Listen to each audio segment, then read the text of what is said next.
Dear friends, welcome to another video of Fathoming Mind. In today's video, we are going to discuss about the inferiority complex. So, inferiority complex is one of the major problems people are facing in everyday life.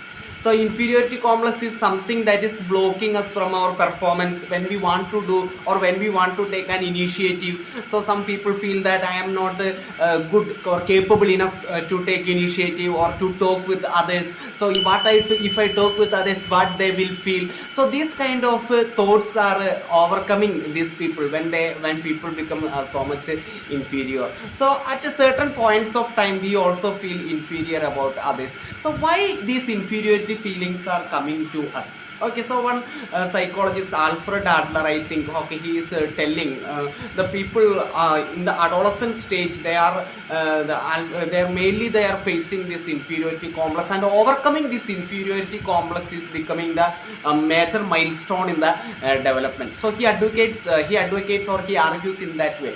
But this inferiority complex, how it comes into the mind of the people?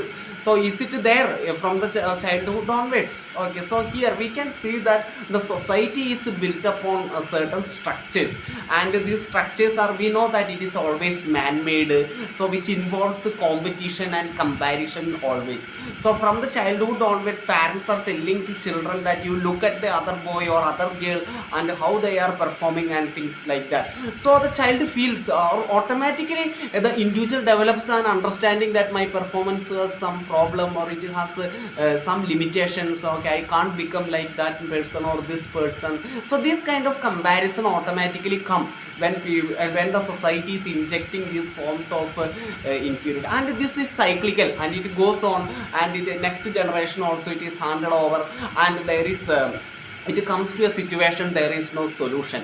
So the society is making the things very complex, which is very simple.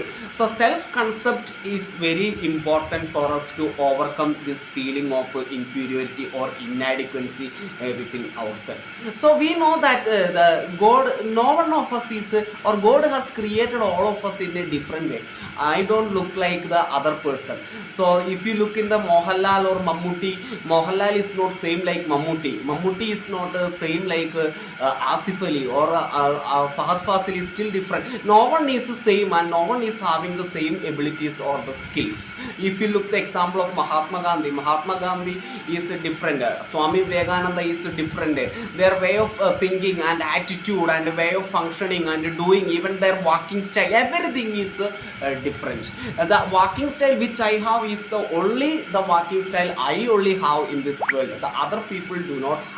That is given to me by God, only to me. So that is the reality we have to accept in the life. No one is like us. We have to accept that reality. So sometimes when people where people are too much overcome with inferiority, they compare too much with themselves, and they feel that they are not good enough, so they go to some behavioral problems or behavioral issues and things like that. But it is not making us different from others.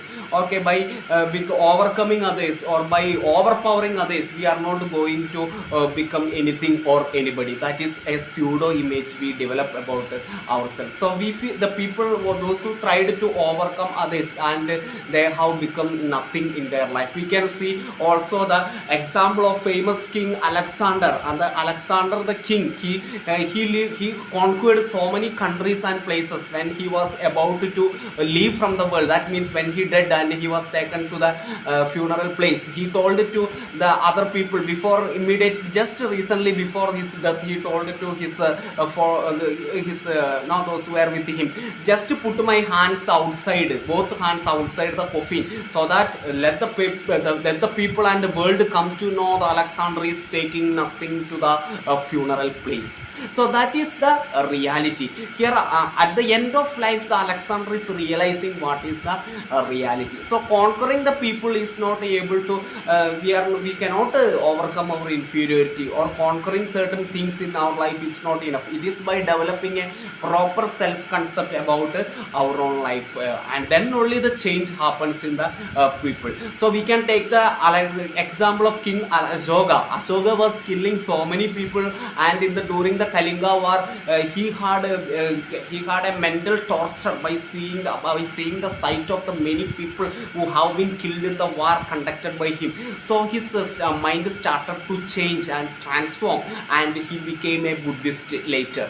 So he understood the meaninglessness of the things. So by developing a proper self understanding about ourselves, we can overcome all problems of inferiority based on color, or based on ability, or based on some other skills of beauty, or whatever it is. So based on different things, we are developing some kind of inferiority. So when we have a proper self concept, a proper insight into our own self, and when we understand the meaninglessness of the things that is society portraying or highlighting, we can understand that we are not part of this, and we have a self, and individual self, which is different from others, and this individual self can do lot of good to the world and make lot of changes in the world. So let us see our inferiorities as a stepping stone to success, and let us understand more than that the pseudo things inherent in the inferiority complexes, the pseudo images the society is creating about the inferiority complex, and throw away all those things and look into our deeper selves, and understand our abilities, and bring forward and help the humanity also to go one step forward in this regard, and give their contributions in a positive way and in an authentic and genuine way to the society. Thank you, dear friends.